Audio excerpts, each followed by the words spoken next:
بخارا تھا، اس کا نام تھا یمان ابن جوفی، یمان جوفی کہا جاتا تھا۔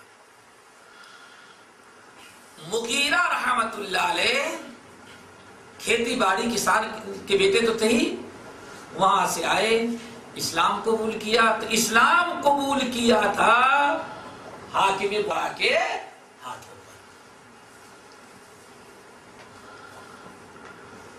حاکم بخارا چونکہ جوفی تھا، اور دستور یہ ہے جب بھی کوئی غیر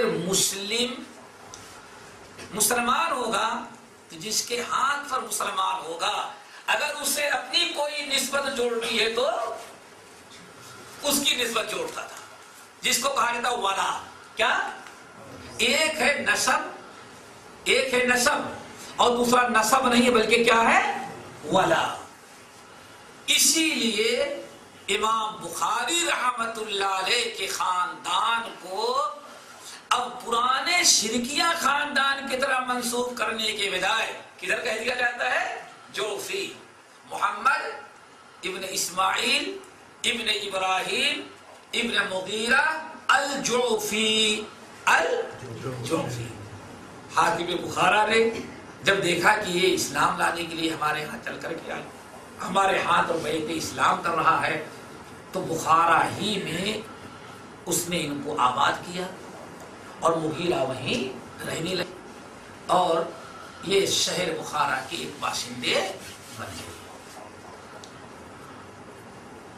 پھر مغیرہ سے جو اولاد پیدا ہوئی، بیٹا نام رکھا انہوں نے ابراہیم۔ حضرت امام بخاری رحمۃ اللہ علیہ کے دادا ہو گئے۔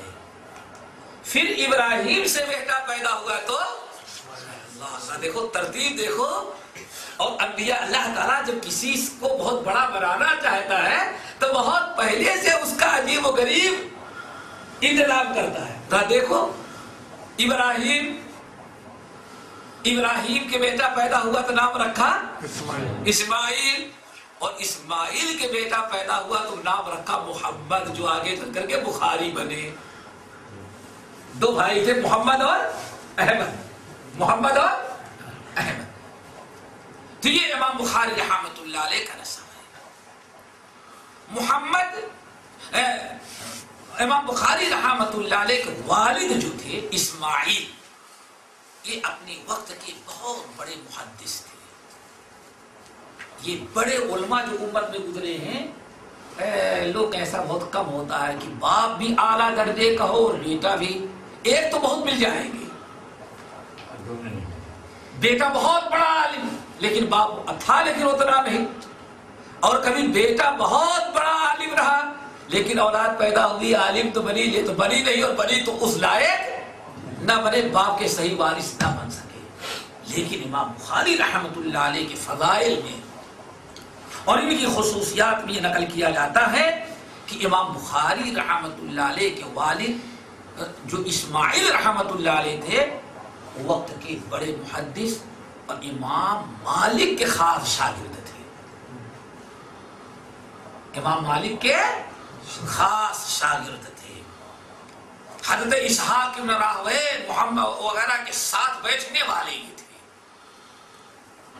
انہوں نے بہت بڑی تجارت، اپنا کاروبار رکھا تھا، اور دنیا میں اپنے وقت کے یہ سب سے بڑے محدث بخارا کے سمجھے جاتے تھے امام اسماعیل رحمۃ اللہ علیہ۔ انہی سے امام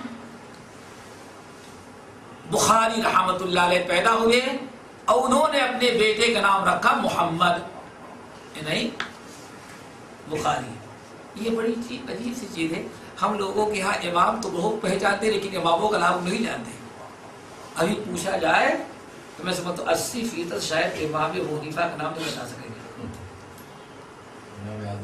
ہاں بس امام اعظم بول دیں گے، سب کچھ بولے، ہزار کرامتیں بیان کر دیں گے، لیکن نام نہیں۔ یہی معاملہ امام شافعی کا ہے۔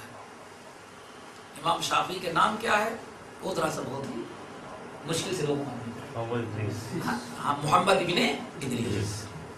امام بخاری کا نام محمد.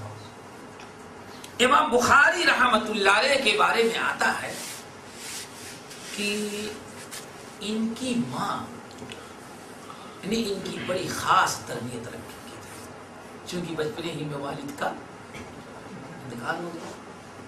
ماں بڑی دیندار، پرہیزگار، عبادت گزار، تقوی شعار تھی. انہوں نے اپنے دونوں بیٹوں کی تربیت بڑی توجہ سے کی، اور یہ بھی بہت بڑی خوبی ہے بھائی.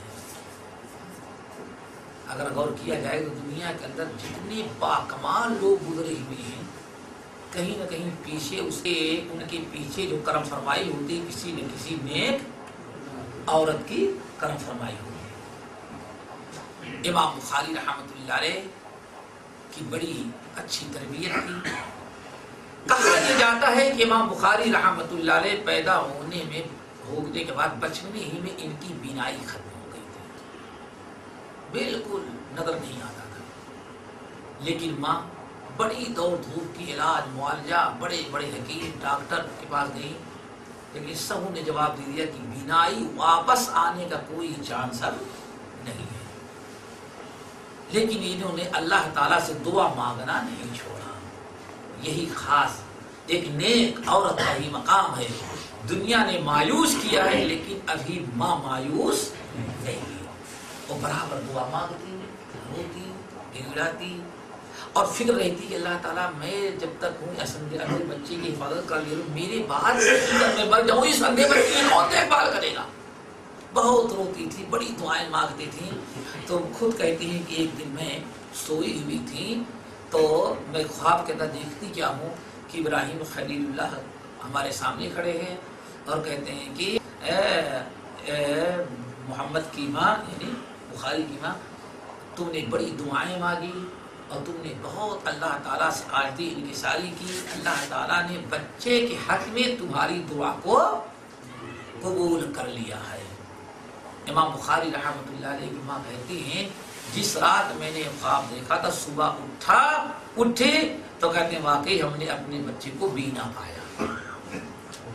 ہمارے بچے کی ہماری دعا قبول کی اور ہمارے بچے کی آنکھ لوٹا دیا، بینائی لوٹا دی. امام بخاری کیسے اندھے ہو گئے تھے اس کی کوئی تفصیل میں نہیں ہے، لیکن اتنا ضرور ہے، اتنا تو اتفاق ہے سب کا کہ امام بخاری رحمۃ اللہ علیہ کو جب اللہ تعالیٰ نے بینائی عطا کیا تو اتنی تیز بینائی، اتنی طاقت والی بینائی اور زیادہ عطا کیا اللہ رب العالمین اپنے فضل و کرم سے. نہ کام لینا تھا بھائی، اور کام کیا لینا تھا بھائی؟ اس زمانے میں یہ لائٹ چراغ بہت مشکل سے میسر آیا کرتا تھا، اور جو کام اللہ تعالیٰ کو لینا تھا، جتنی کتابیں لکھنے کی ضرورت تھی صرف دن آدمی نہیں لکھ سکتا تھا، رات بھر جھگڑا پڑتا تھا. اور اتنی استطاعت اور اتنی لائٹ کا انتظام نہیں تھا کہ یہاں ہر وقت جہاں بیٹھے وہاں وہ لائٹ ہو. اللہ تعالیٰ کو کام لینا تھا، اسی لیے غیر معمولی قوت و طاقت والی بینائی اللہ تعالیٰ نے امام بخاری کو عطا کیا. اسی لیے کہا جاتا ہے کہ امام بخاری رحمۃ اللہ علیہ نے تاریخ کبیر لکھی. تاریخ کبیر آج میرے بھائی موٹی 9 جلدوں میں حیدرآباد سے چھپی تھی. کتنی جلدوں میں؟ موٹی اتنی موٹی. کتنی جلدیں؟ 9 جلدوں میں. اس کو کہا جاتا تاریخ کبیر. سب سے پہلے حیدرآباد سے چھپی 9 جلدوں میں. آج اگر چھاپی جائے تو اور 18 جلدیں ہو جائیں گی. آج چھپائی کا کاغذ کا بڑا معیار بڑھ گیا. اور کہا جاتا ہے 40,000 آدمی. کتنے بھائی؟ 40,000 آدمی حدیث کے راوی جو ہیں،